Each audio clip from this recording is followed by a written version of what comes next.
आपने उचित कहा माधव। दोनों ही पक्षों में धर्म भी दिखता है और अधर्म भी।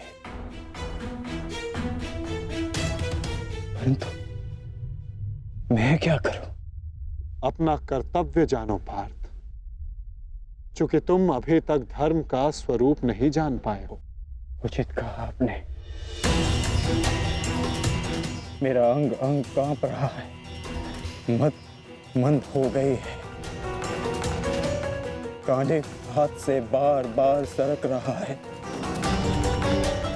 मैं इस महाविनाश का पूर्व अनुमान करके चिंतित हो गया।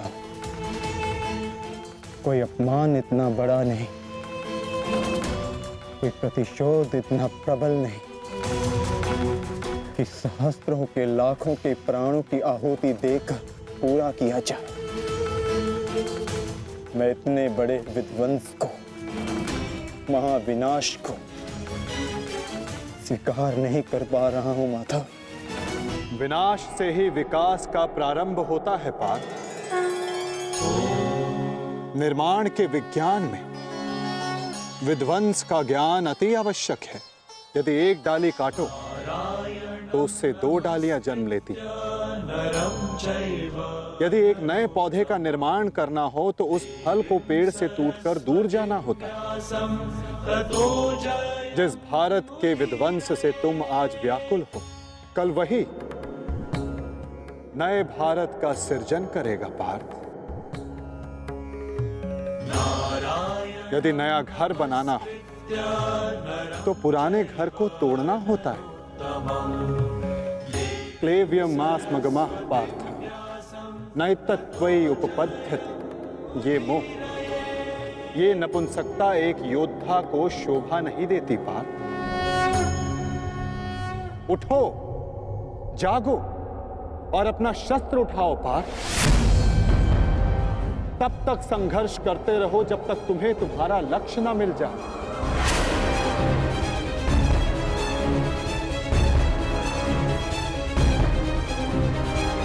शस्त्र उठाओ? कैसे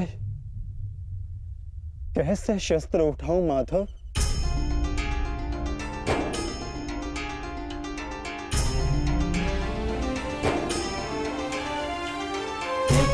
धर्मं च लोभं च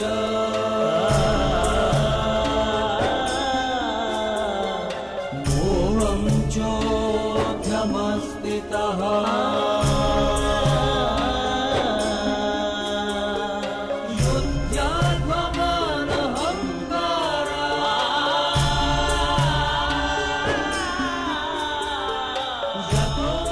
जिनकी सेवा और आज्ञा पालन करना जीवन का धर्म है, उन पितामह पर, आचार्य द्रोण पर कैसे शस्त्र उठाऊं मैं? कैसे माधव? ये कौरव है तो मेरे भाई ही ना। सबकी धमनियों में एक ही रक्त है। इन्हें मारकर इंद्रप्रस्थ तो क्या, इंद्रलोक भी मिले तो क्या लाभ?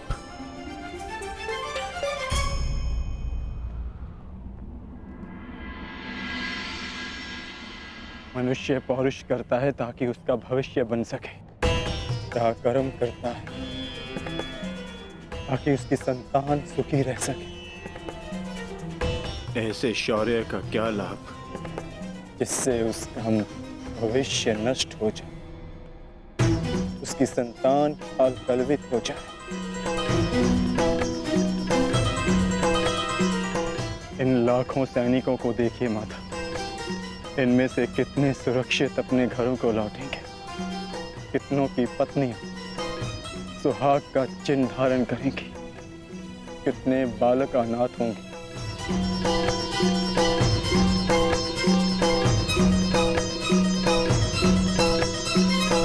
कौन बचेगा उन्हें धर्म और भविष्य सिखाने के लिए? मैं देख रहा हूं माता, इस धर्म युद्ध के पश्चात अधर्म और भी बढ़ेगा। कुरुकुल का ही नहीं, पूरे भारत का विनाश होगा। आज के नियम टूटेंगे। क्या भविष्य को यही आशा है हमसे? तर्क बुद्धिमतपूर्ण है पार्थ, परंतु अर्थ मूर्खतापूर्ण। क्या नष्ट हो जाएगा? कैसा दुख होगा पार्थ? यदि वृक्ष के कुछ पत्ते झड़ जाएं, तो वो दुख का कारण नहीं होते पार्थ। पत्तों के जन्म का तात्पर्य वृक्ष को जीवन देना होता है, स्वयं का जीवन जीना नहीं। ठीक उसी प्रकार मनुष्य का जीवन और मरण, उसका केवल एक ही लक्ष्य होता है पार्थ, समाज में सुख, समाज में धर्म स्थापना। और आज ये समाज तुमसे यही युद्ध मांग रहा है, युद्ध मांग रहा है, युद्ध मांग रहा है, युद्ध मांग रहा है। मैं कह चुका हूं कि विनाश से उद्भाव प्रारंभ होता है। आज समाज में भेदभाव, लोभ, लालच विष बनकर व्याप्त हो रहा है। जो धर्म वर्षों पहले वेदों ने स्थापित किया था, वो आज केवल एक शब्द बनकर रह गया है पार्थ। धर्म का मर्म लुप्त हो गया। तुम्हारे समक्ष कर्ण का उदाहरण है पार्थ, जो वर्ण व्यवस्था कर्म पर आधारित थी, आज उस पर जन्म हावी हो गया है पार्थ। सहस्त्रों का कौशल, उनकी प्रतिभाएं दबाई जा रही हैं पार्थ। समाज नया परिवर्तन मांग रहा है, नई परंपराएं मांग रहा है, और वो सब संभव होगा इस युद्ध से, इस युद्ध से, इस युद्ध से। इस युद्ध से नई परंपराएं जन्म लेंगी। वो व्यवस्था टूटेगी जो आज समाज को तोड़ रही है पार्थ। वर्षा से पूर्व आकाश और धरा दोनों मलिन रहती है पार्थ, परंतु वही वर्षा आकाश और धरा को स्वच्छ बना देती है। और ये युद्ध वही वर्षा है पार्थ, जिसे धरा पुकार रही है। अपने झूठे मोह से मुक्त हो जाओ पार्थ,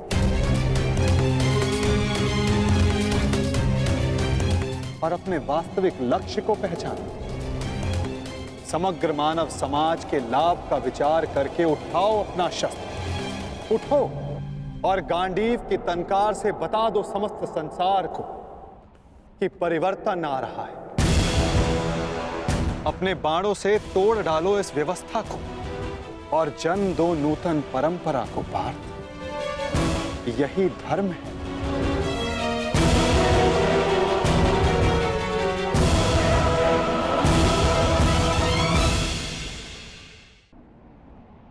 मैं आपके शब्द सुन पा रहा हूं माधव, परंतु इनका अर्थ हृदय तक नहीं जाता। मन संशय से इतना भरा, शस्त्र उठाने में स्वयं को असक्षम पाता हूं। मोह का आवरण धुंध बनकर दृष्टि के समक्ष। धर्म का संशय, मन अपनों की हानि के विचारों से भरा है। संसार को कैसे देखूं?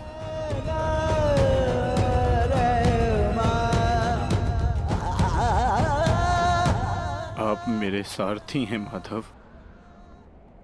इस युद्ध में ही नहीं, जीवन के मार्ग में भी आज मेरी आत्मा के सारथी बन जाइए और मेरी आत्मा को सत्य के मार्ग के दर्शन कराइए।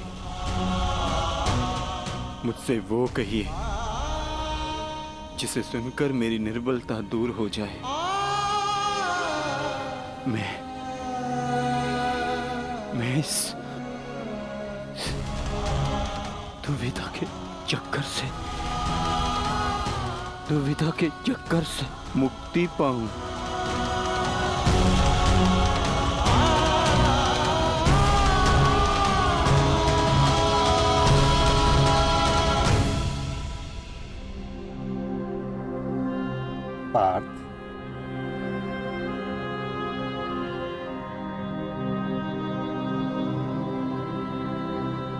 यदि जल की धारा में मुट्ठी डालोगे तो हाथ में जल नहीं आएगा, और यदि धारा में अंजलि बनाओगे तो हाथ में जल आएगा। मुट्ठी अहंकार है पार्थ, और अंजलि समर्पण होता है। यदि समर्पण की अंजलि बनाओगे तो ही तुम सत्य का ज्ञान अर्जित कर पाओगे। समर्पण करो पार्थ।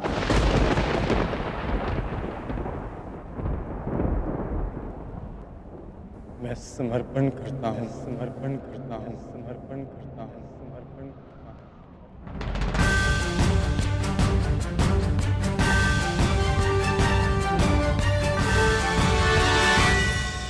धर्मे च अर्थे च कामे च मोक्षे च भरतर्षभा यदि हस्ति तदन्यत्र यदि हस्ति न तद्वचित् यदि हस्ति तदन्यत्र यदि हस्ति न तद्वचित्। तो ठीक है पार्थ, यदि तुम सत्य जानने को उत्सुक हो तो मैं तुम्हें सत्य, धर्म और कर्म का ज्ञान देता हूं। मैं तुम्हें धर्म और कर्म का मर्म समझाता हूं पार्थ। मैं तुम्हें वो ज्ञान देता हूं जो मानवता को चिरकाल तक उनका मार्गदर्शन करता रहे, उसका सहयात्री और सारथी बनेगा।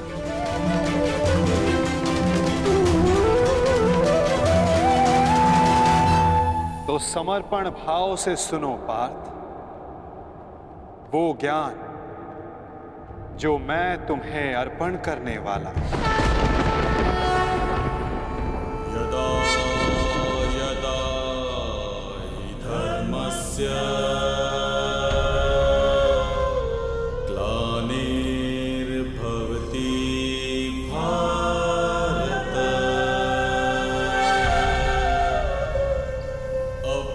अभ्युत्थानम् अधर्मस्य तदात्मानं सृजाम्यहम्। तो बताइए माता, सत्य क्या है, धर्म क्या है? सत्य, धर्म और कर्म ये सब हमारे मन के उत्पाद होते हैं पार्थ। जब तक हमारा मन भ्रम और संशय में होता है तब तक सत्य के दर्शन नहीं होते। तो कर्म और सत्य का मर्म जानने के लिए उत्तर दो पार्थ। तो बताओ, मानव, पशु पक्षी, जल जीव, वनस्पति ये सब कैसे बने? कैसे इन सब का जन्म हुआ है? ये सब कैसे जीते हैं? कैसे इनकी मृत्यु होती है? और मृत्यु के पश्चात ये सब कहां जाते हैं? विचार करके उत्तर देना पार्थ।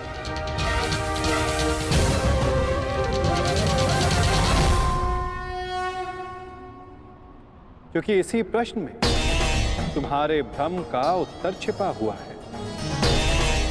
तो बताओ। देह मिट्टी से बना है माधव, वायु श्वास बनकर उसे जीवन देती है, अग्निताप बनकर उसे चलाता फिराता है, जल रक्त और मज्जा से बनकर उसे जीवित रखता है, और आकाश देह के रिक्त स्थानों में उपस्थित रहता है। इसी प्रकार इन्हीं 5 महाभूतों से देह का निर्माण हुआ है माधव, और मृत्यु के पश्चात इन्हीं 5 भूतों से इसका विलय हो जाता है।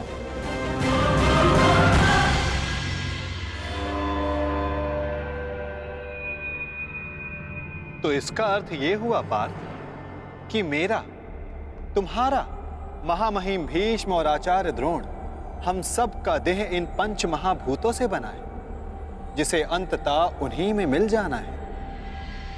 तो मोह किसका पार्थ, इस माटी से बने देह का?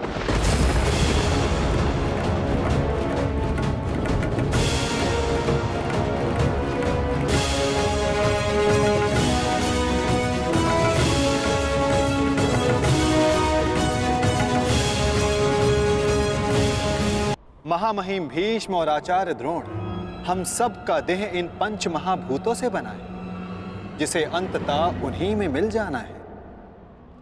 तो मोह किसका पार्थ, इस माटी से बने देह का?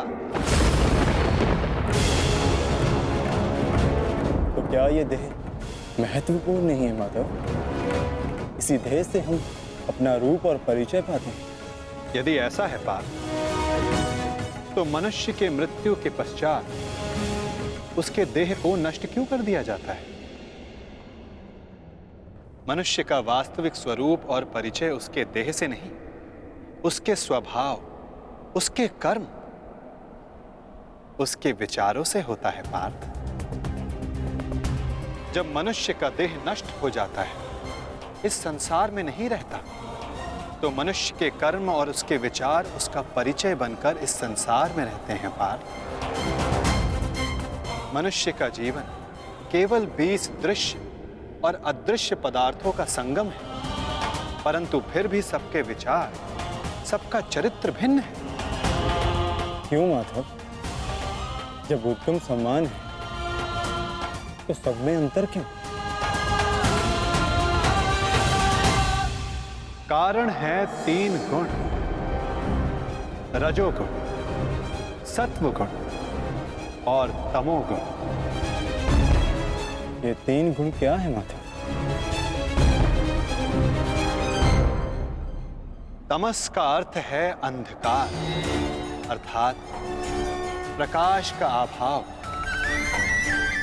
विचार के प्रकाश के अभाव में केवल शरीर की इच्छाओं के अधीन होकर जीना तामसिक व्यवहार कहलाता है पार्थ।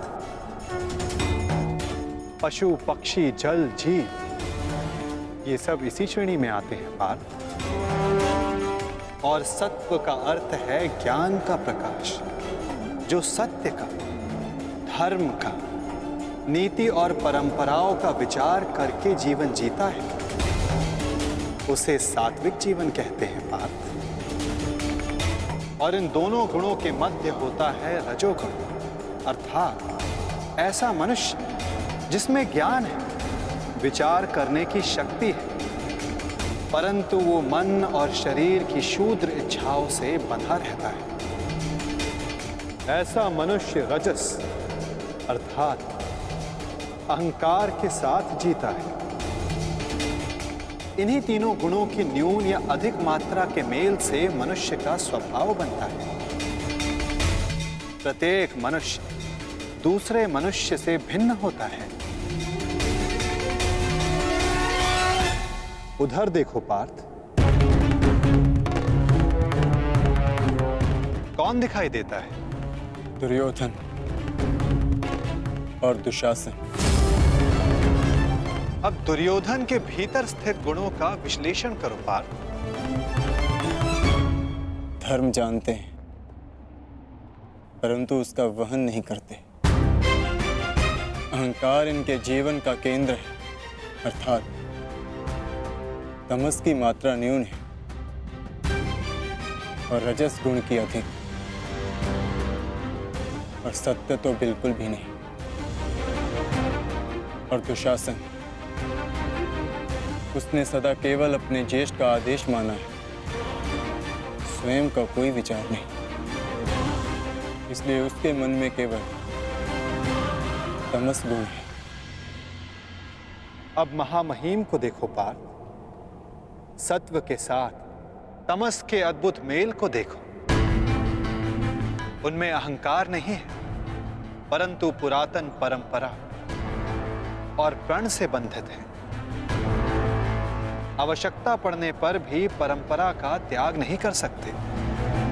और उधर आचार्य द्रोण को देखो पार्थ, ज्ञान और अहंकार का संगम। ज्ञान उनको मुक्त करने को आतुर है, परंतु अहंकार उन्हें मुक्त होने नहीं देता।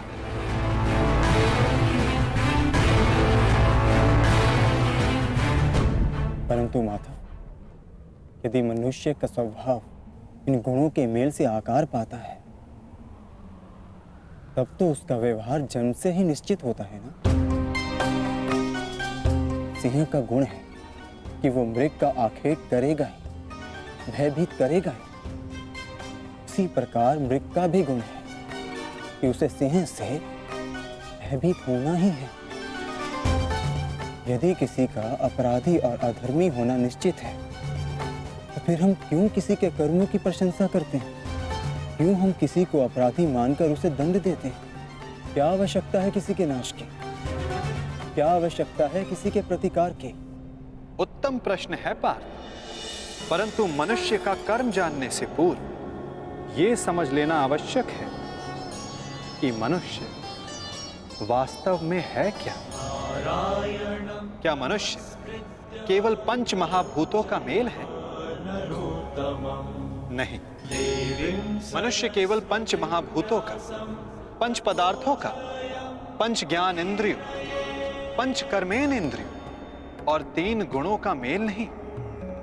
इन 23 गुणों के अतिरिक्त भी एक शक्ति है जो मनुष्य को विचार करने की, धर्म और कर्म समझाने की, उसको भिन्न बनाने की शक्ति देती है, और वो शक्ति है चेतना।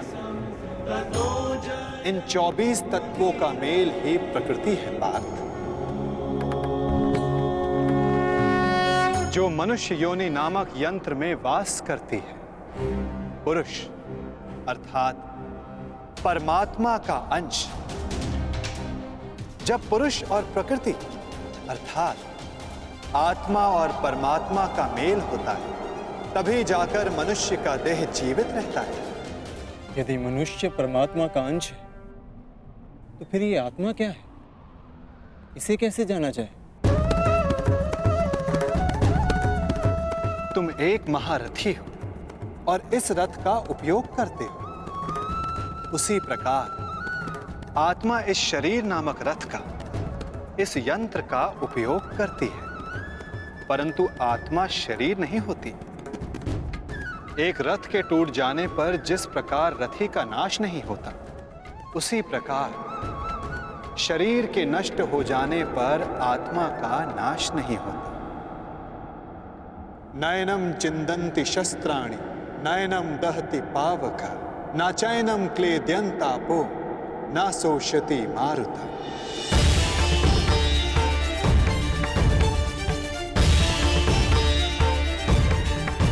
आत्मा को ना कोई शस्त्र छेद सकता है, ना अग्नि उसे जला सकती है, ना जल उसे डुबो सकता है, ना वायु आत्मा को सुखा सकती है। आत्मा अजर है, आत्मा अमर है, अमर है, अमर है, अमर है। आत्मा शरीर से जुड़े होने के पश्चात भी वो शरीर से अलग है। ना हन्यते हन्यमाने शरीरम पार्थ। शरीर की हत्या की जा सकती है, परंतु आत्मा की हत्या नहीं की जा सकती। वो अचल है, स्थिर है, वो सनातन है, सर्वव्यापी है।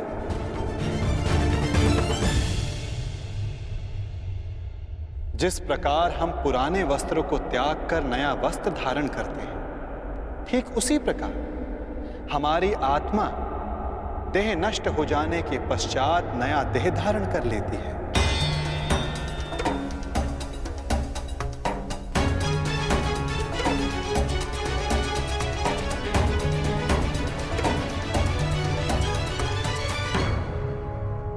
परंतु स्वयं को देह ना जानकर मैं आत्मा को कैसे जान सकता हूं माता?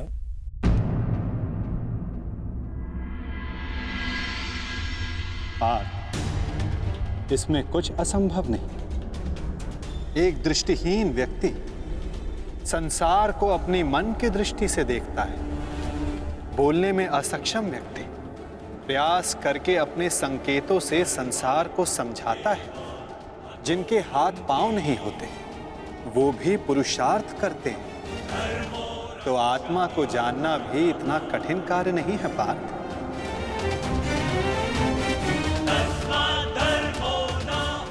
जिस प्रकार मूर्छित होने पर शरीर गिर जाता है, कुछ करने योग्य नहीं होता परंतु जीवित रहता है, उसी प्रकार आत्मा से अनजान व्यक्ति मूर्छित शरीर के समान होता है। वो जीवित रहता है परंतु कर्म और धर्म को समझ नहीं पाता। जो मनुष्य अपने भीतर जाकर उस परमात्मा के अंश की खोज करता है, वो जान जाता है कि वो केवल इंद्रियों का संगम है, केवल ये शरीर नहीं, केवल भाव नहीं, वो स्वयं को आत्मा के रूप में पहचान लेता है।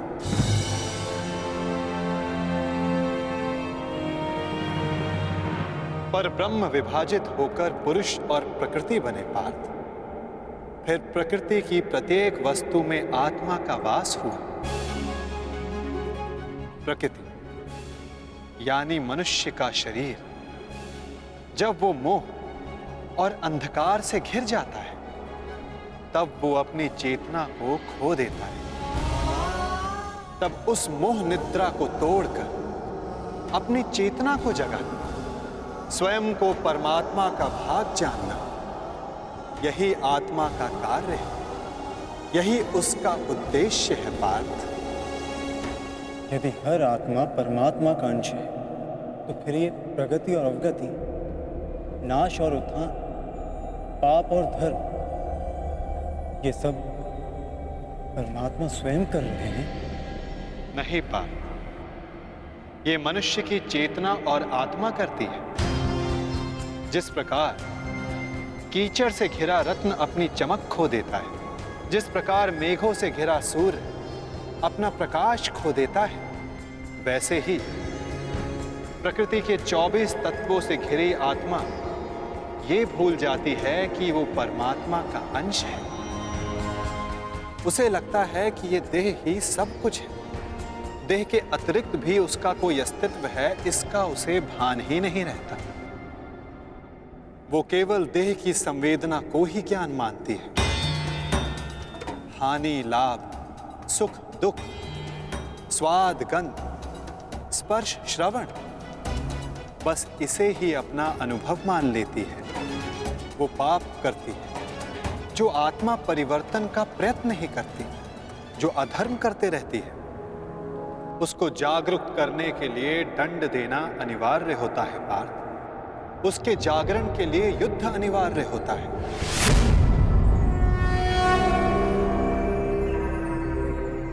अर्थात ये युद्ध अनिवार्य है, मैं शरीर नहीं। हाँ पार्थ, तुम भी ये शरीर नहीं, तुम भी आत्मा हो। और इस युद्ध भूमि में खड़ा प्रत्येक योद्धा वैसा नहीं जैसा तुम उसे जानते हो। वो सभी आत्माएं मोह, अहंकार और अंधकार से घिरी हुई। कुछ समय के लिए आत्मा इनके शरीरों में वास कर रही है। शरीर मरेंगे किंतु सब अमर है। अपनी अपनी देह को त्याग कर सब नया शरीर धारण करें और बार बार तब तक ऐसा होता रहेगा जब तक आत्मा से मोह और अहंकार का आवरण नहीं हट जाता, जब तक वो स्वयं को पवित्र आत्मा, शुद्ध आत्मा के रूप में नहीं जान लेती और अधर्म का त्याग करके धर्म में दृढ़ नहीं हो जाती।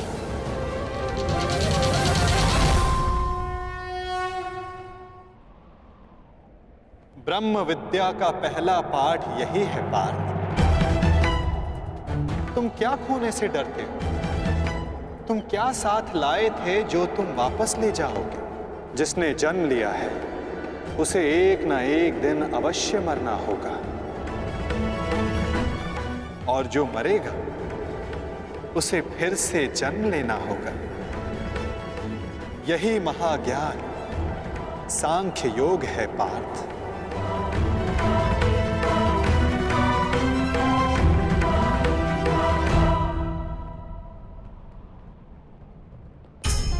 जब मनुष्य स्वयं को परमात्मा के अंश के रूप में जान लेता है, तब उसे ज्ञात हो जाता है कि सृष्टि ही परमात्मा है और परमात्मा ही सृष्टि है। सृष्टि और परमात्मा में कोई भेद नहीं। तब वो अन्य प्राणियों के प्रति कठोर और निर्दयी नहीं होता पार्थ। यदि जीभा दांतों से कट जाए तो पीड़ा केवल जीभा को नहीं होती, समग्र शरीर उसकी पीड़ा अनुभव करता है। ठीक उसी प्रकार स्वयं को आत्मा के रूप में जानने वाला सारे संसार की पीड़ा को स्वयं अनुभव करता है और उनके सुख में आनंद भी मनाता है पार्थ। जब तक इस संसार में एक भी मनुष्य को पीड़ा है, तब तक वास्तव में किसी का भी सुख संपूर्ण नहीं होता। और इस सत्य को जानकर मनुष्य का हृदय, मनुष्य का मन करुणा से भर जाता है। करुणा ही धर्म है पार्थ। जिस मनुष्य पर तमस गुण छाया होता है वो निर्दयी, कठोर और स्वार्थी होता है। वो अपने सुख के लिए दूसरों को दुख देता है, परमात्मा की ओर गति नहीं करता। अर्थात परमात्मा से दूर ले जाने वाले मार्ग का नाम अधर्म है पार्थ।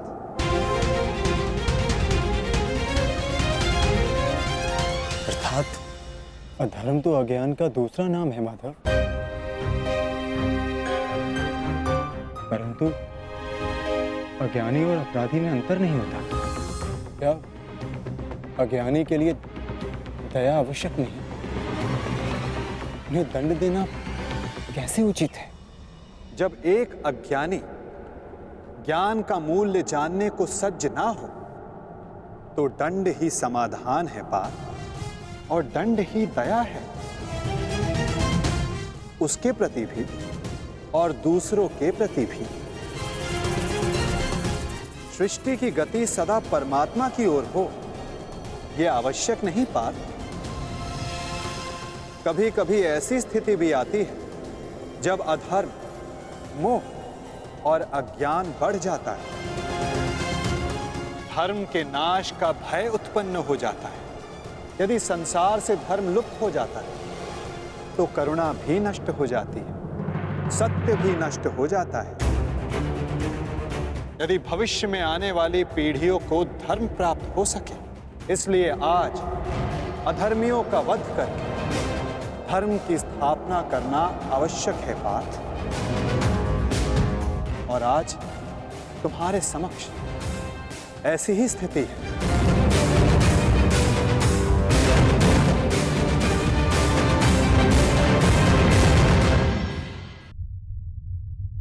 और धर्म स्थापना का कर्तव्य तुम्हारा है पार्थ। अपनी निर्बलता त्यागो पार्थ और युद्ध के लिए सज्ज हो जाओ।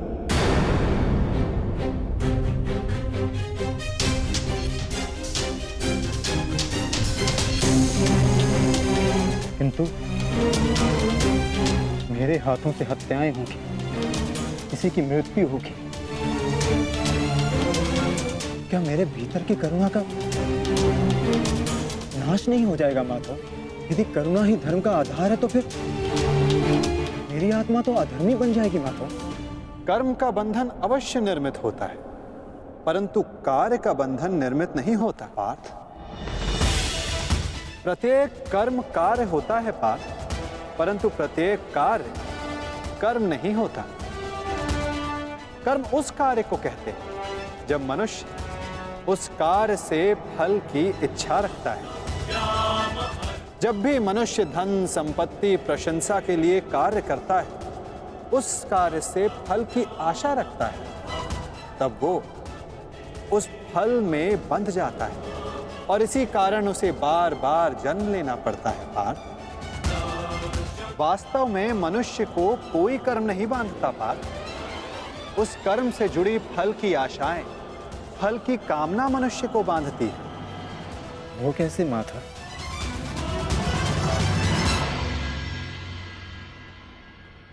यदि तुम्हें इस युद्ध में विजयी होने की आशा है तो पराजित होने पर तुम्हें भीषण दुख होगा पार्थ। वो दुख तुमसे कुकर्म करवाएगा और उसके फल के लिए तुम्हें दूसरा जन्म लेना होगा। और यदि तुम्हें विजय प्राप्त हुई तो वो तुम्हारा अहंकार बढ़ाएगा और उस अहंकार से तुम्हें विश्व विजयी बनाएगा, हत्याएं करवाएगा, उसका पाप तुम्हें बांधेगा पार्थ। तनिक विचार करो पार्थ, यदि इस युद्ध में तुम विजय होने का मोह त्याग दो, पराजित होने का भय त्याग दो, तो बताओ पार्थ, इस युद्ध के पश्चात तुम्हें दुख प्राप्त होगा या सुख?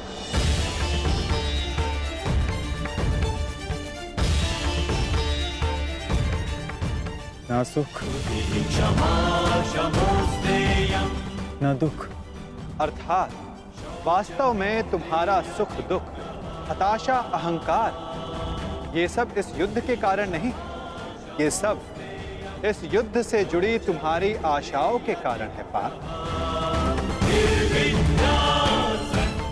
क्या ये सत्य नहीं? सुख दुखे समे कृत्वा लाभा लाभा जया जय ततो युद्धाय युजस्व नैवं पापम वयाप्स्यसि।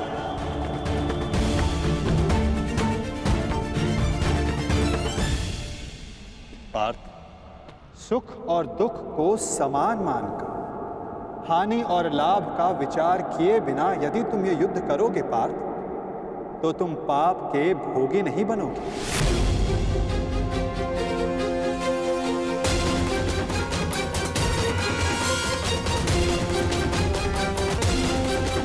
यदि तुम सुख दुख को समान मानकर हानि और लाभ का विचार किए बिना यदि तुम ये युद्ध करोगे पार्थ, तो तुम पाप के भोगी नहीं बनोगे। इसी को कर्म योग कहते हैं। जो सांख्य योग का ज्ञान प्राप्त कर लेता है, जो ये जान लेता है कि आत्मा ही शरीर है, देह का अनुभव और भोग केवल मृत्यु तक सीमित है, अर्थात वास्तविक नहीं, माया है, उसके लिए कर्म योगी बनना सरल हो जाता है पार्थ। तो यदि कर्म से बंधन निर्मित होता है तो फिर संन्यास लेकर जगत का त्याग करना क्यों उचित नहीं? ये युद्ध इसी सोच का ही तो परिणाम है पार्थ। तनिक विचार करो, जब सत्व गुण से भरे अधर्म को जानने वाले लोग कर्म का त्याग करते हैं, तब अधर्म से भरे लोग संसार चलाने लगते हैं पार्थ। यदि महामहिम भीष्म ने संसार का त्याग ना किया होता तो आज संसार में अधर्म इतना नहीं बढ़ता पार्थ। यदि तुम्हारे पिता ने संन्यास ना लिया होता तो आज तुम्हारे भ्राता युधिष्ठिर सुख से राज कर रहे होते, प्रजा को सुख और धर्म का ज्ञान देते।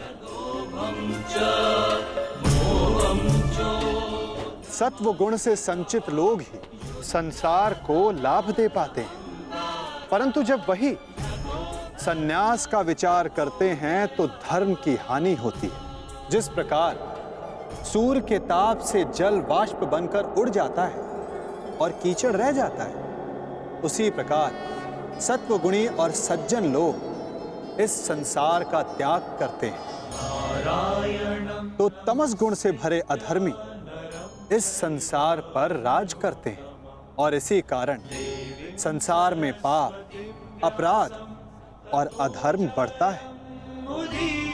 किंतु कर्म योग इस विचित्र स्थिति से सारे संसार का रक्षण करता है। एक कर्म योगी फल की आशा का त्याग करता है, किंतु वो कर्मों का त्याग नहीं करता। वो इसी संसार में रहता है, किंतु एक सन्यासी की भांति वो कार्य सारे करता है, परंतु कर्म एक भी नहीं करता। एक कर्मयोगी अपनी संतानों से, अपने बंधु बांधवों से, अपनी प्रजा से किसी भी प्रकार की कोई आशा, कोई अपेक्षा नहीं रखता पार्थ। स्वयं उसे सन्यास का लाभ प्राप्त होता है और सन्यासी की भांति वो संसार को लाभ देता है। किंतु माधव,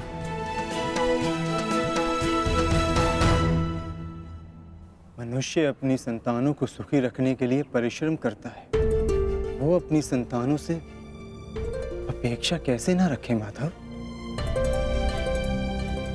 तो बताओ पार्थ, मनुष्य अपनी संतानों के लिए जो कुछ भी करता है, क्या वो उसका प्रेम है या उसका व्यापार? अवश्य ये प्रेम ही है माधव। तो फिर अपने कार्यों का प्रतिफल पाने की इच्छा क्यों पार्थ? भविष्य का लाभ तो व्यापार में देखा जाता है, प्रेम में नहीं। यदि मनुष्य अपनी संतानों का चरित्र निर्माण उचित रूप से करेगा, अपनी संतान को प्रेम और धर्म के संस्कार देगा, तो संतान भी मनुष्य को सम्मान और सुरक्षा अवश्य देगी पार्थ। संतानों का निर्णय, स्वजनों का व्यवहार उनके कर्म है। दूसरों के कर्मों पर यदि मनुष्य को कोई अधिकार नहीं, तो फिर व्यर्थ आशाएं और अपेक्षाएं रखने का क्या प्रयोजन पार्थ? यदि गहन विचार करोगे तो तुरंत ही जान पाओगे, जीवन में ऐसा कोई कार्य नहीं जिसके साथ आशा या अपेक्षा जोड़ना अनिवार्य हो। कर्म योग का मूल सिद्धांत यही है पार्थ। जो मनुष्य ये जान लेता है कि वो स्वयं कुछ नहीं करता, उसी के हाथों महत्वपूर्ण कार्य होता है। कर्मण्येवाधिकारस्ते मा फलेषु कदाचिन मा कर्म फले हेतुर्भूर्म ते संगोस्त विकर्मणि। तुम्हें अधिकार केवल कर्म करने का है पार्थ, फल तो ईश्वर के हाथों में। इसलिए ना कर्म से भागना उचित है, ना कर्म से फल की इच्छा रखना उचित है। कार्य पूर्ण रूप से तभी संपन्न होता है जब उसके साथ फल की आशा ना जुड़ी हो। असफलता से दुखी होकर जिसका मन नहीं डोलता, वही मनुष्य सफलता का मनोरथ पूर्ण कर पाता है। वही बार बार सफलता भी प्राप्त करता है। कार्य सफल हो या निष्फल, यदि उस कार्य के साथ फल की आशा जुड़ी है, तो मनुष्य को हानि ही होती है पार्थ। ध्यायतो विषयाम पुंसः संगस्तेषुपजायते संगात संजायते कामा कामात् क्रोधोऽभिजायते क्रोधात् भवति सम्मोहः सम्मोहात् स्मृति विभ्रमः स्मृति ब्रह्मशात् बुद्धिनाशः बुद्धिनाशत प्रणश्यति। फल की आशा कामना है और कामना का स्वभाव है कि वो कभी भी पूर्ण रूप से संतुष्ट नहीं हो सकती। असंतोष कारण होता है क्रोध के जन्म, और इसी क्रोध से अहंकार और मोह जन्म लेता है। यदि सद्ज्ञान पाने की इच्छा ना हो, तो सद्ज्ञान पाने की बुद्धि कहां से आएगी? और बुद्धि के जाने पर अनुचित प्रकार के कार्य होने लगते हैं। अनुचित कार्य करने वाला अपराधी होता है और अपराधी दंड का पात्र होता है, समाज में तिरस्कार का पात्र होता है। अपनी बुद्धि को स्थिर करो, स्वयं को आत्मा जानो, सारे मिथ्या बंधनों को तोड़ दो, फल की आशा का त्याग करके कर्म करते रहो। परंतु स्थिर प्रज्ञा होने का मार्ग क्या है माधव? सांख्य योग पार्थ। सांख्य योग के कारण मनुष्य सदैव परमात्मा का निरंतर स्मरण करता है। परमात्मा के निरंतर स्मरण से उसके हृदय में समर्पण का भाव जागृत होता है और उसे ही भक्ति कहते हैं पार्थ। भक्ति से मनुष्य को सत्य और असत्य का ज्ञान प्राप्त होता है।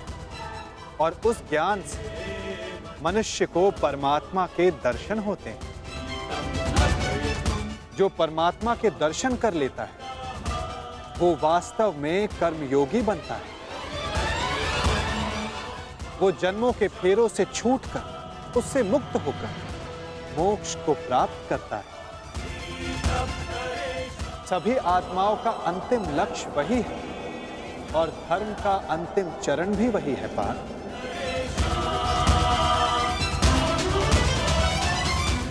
पार्थ, परमात्मा के दर्शन करने हेतु दृष्टि पर बंधी मोह, क्रोध, अहंकार और पूर्वाग्रह की पट्टी उसको उतारना आवश्यक होता है पार्थ।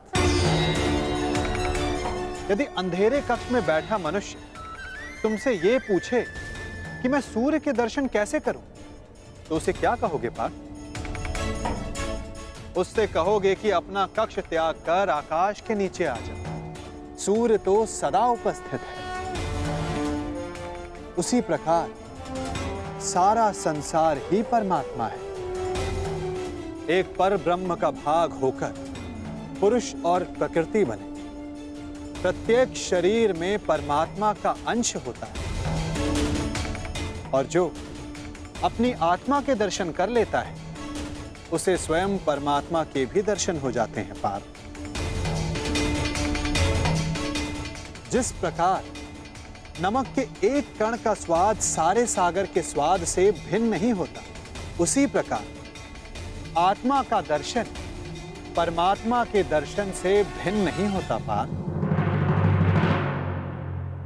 क्या आप ही परमात्मा है माधव?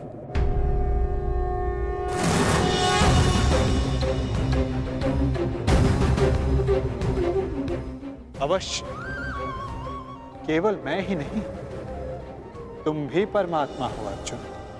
केवल तुम जागरूक नहीं, मैंने वो जान लिया है कि मैं ही समस्त संसार, इस संसार का कण कण हूं। मैं ही सूर्य, चंद्र, ग्रह और नक्षत्र हूं। मैं ही सारे मनुष्य हूं। मैं ही दुर्योधन हूं और मैं ही अर्जुन, मैं ही अर्जुन, मैं ही अर्जुन। आपके प्रति समर्पण ही परमात्मा के प्रति समर्पण क्यों नहीं हो सकता माधव?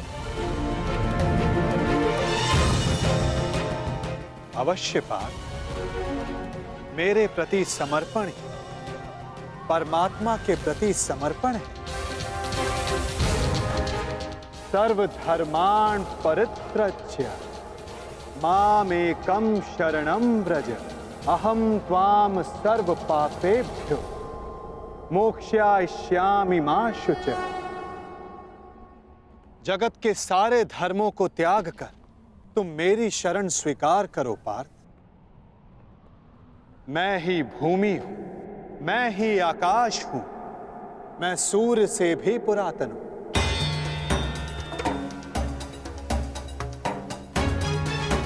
मैं किसी वृक्ष पर खिली कली से भी नया हूं। मैं ही स्वर्ग और नरक को धारण करने वाली शक्ति हूं पार्थ। किंतु वो कैसे संभव है माधव? आपका जन्म बहुतों ने अपने जीवन काल में देखा है।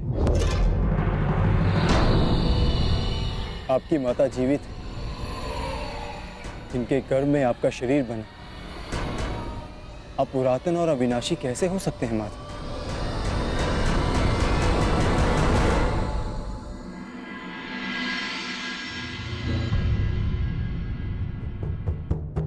तुम शरीर को देख रहे हो पार्थ, और मैं आत्मा की बात कर रहा हूं। मेरे अनेक जन्म हुए, मैंने अनेक अवतार धारण किए, मेरे अनेक शरीर बने और मिट्टी में मिल गए। आगे भी मैं अनेक बार जन्म लूंगा पार्थ।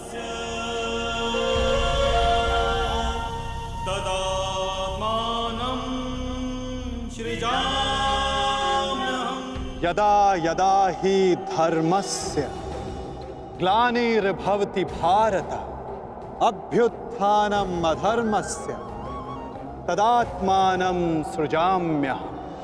परित्राणाय साधुना विनाशाय च दुष्कृतां धर्म संस्थापनार्थाय संभवामि युगे युगे। धर्मस्य ग्लानिर्भवति भारत धर्मस्य। जब जब संसार में अधर्म बढ़ता है पार्थ, जब साधुओं को मुक्त कराने का समय आता है, जब अधर्मियों का नाश निकट होता है, तब धर्म की स्थापना करने मैं स्वयं जन्म लेता हूं।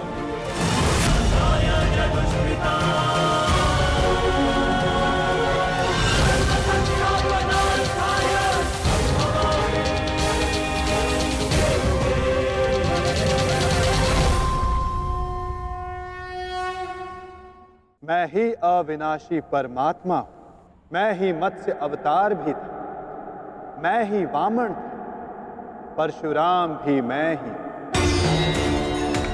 मैं रामचंद्र भी था, ब्रह्मा विष्णु महेश मैं, विद्या लक्ष्मी और काली मैं ना पुरुष ना स्त्री ना नपुंसक, मैं ना शरीर हूं ना शरीर का अंग हूं, मैं ही ज्ञान, मैं ही चैतन्य, मैं ही सृष्टि और मैं ही परब्रह्म।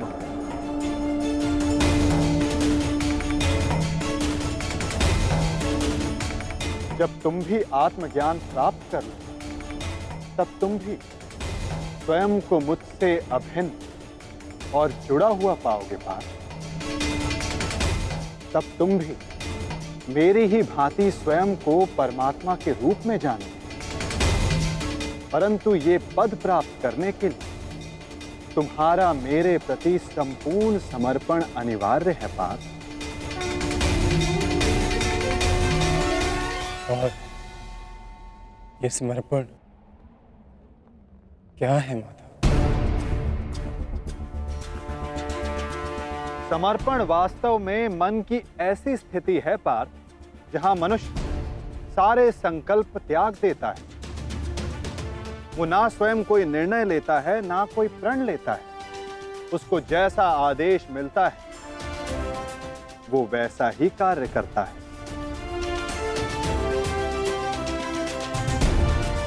वास्तव में समर्पण का अर्थ होता है जब कोई अपने आप को किसी को अर्पण कर दे। जब मनुष्य अपनी बुद्धि, अपना मन, अपना अहंकार, सब कुछ किसी को अर्पण कर देता है तो यही समर्पण भक्ति कहलाता है। और मनुष्य इसी समर्पित भक्ति से ईश्वर को प्राप्त करता है पार्थ।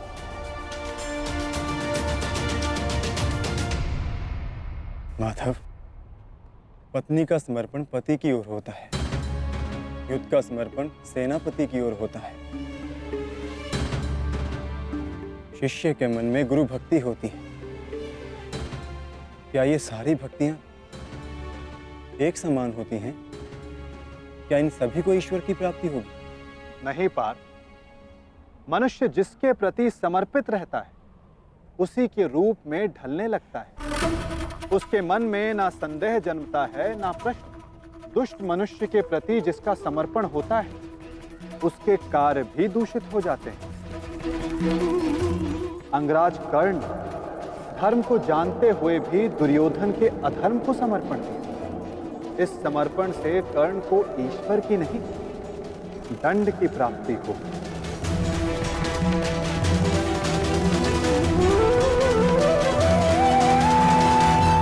अंगराज को इस युद्ध में जो दंड मिलेगा वो जन्म का नहीं, जाति का नहीं, अपितु एक दुष्ट के प्रति समर्पण करने का दंड मिलेगा पार्थ। इसलिए समर्पण भी उत्तम भाव के प्रति होना आवश्यक है। जैसा भाव वैसी भावना और वैसे ही भक्ति पार्थ।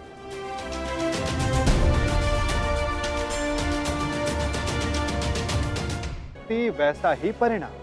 माला यदि लोहे की हो तो उसे गले में धारण नहीं की जा सकती, उससे अपराधी को बांधा जाता है, उसी प्रकार स्वामी भक्ति, पति भक्ति, मित्र भक्ति, ऐसी अनेक भक्ति होती है पार्थ, परंतु श्रेष्ठ भक्ति केवल परमात्मा की होती है।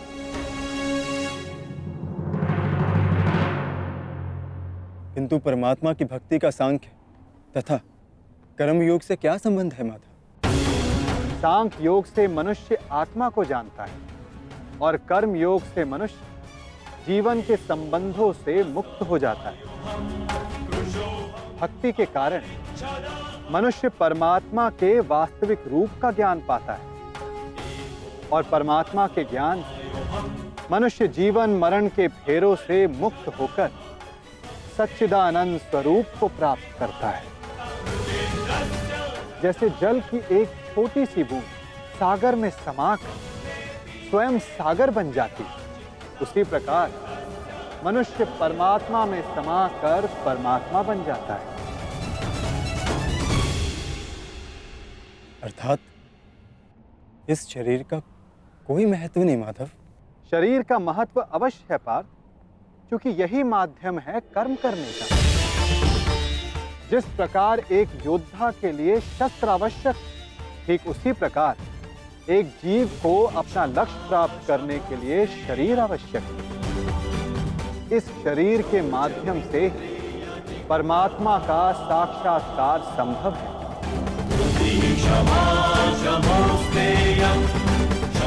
मृत्यु और जन्म के बीच के समय में आत्मा के ज्ञान में कोई वृद्धि नहीं हो पाती पार्थ। इस जन्म में जो अनुभव, विचार और ज्ञान प्राप्त होते हैं, आत्मा उसी को लेकर नया शरीर धारण करती है।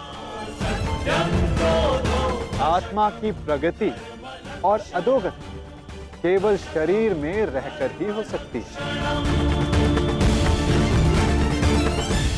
क्या यहाँ उपस्थित लोगों का वध कर देने से उनके उद्धार की संभावना का नाश नहीं होगा माधव? क्या उनका वध कर देना ही करुणा है? तुम्हारे शत्रु धर्म की सीमा पार कर चुके हैं पार्थ। अधर्म करना उनका स्वभाव बन गया है। जो अपराध और अपराधियों को उद्धार करने का अवसर एक सीमा तक ही दिया जा सकता है।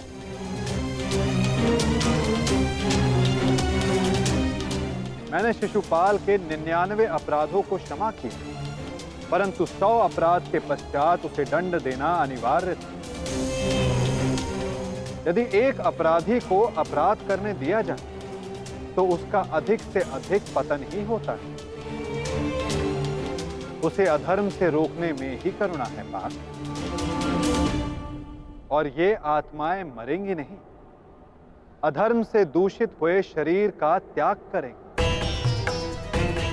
उस शरीर में प्रगति की संभावना अधिक होती है पार्थ। इस दृष्टि से तुम्हारा इन सब का वध करना उचित है।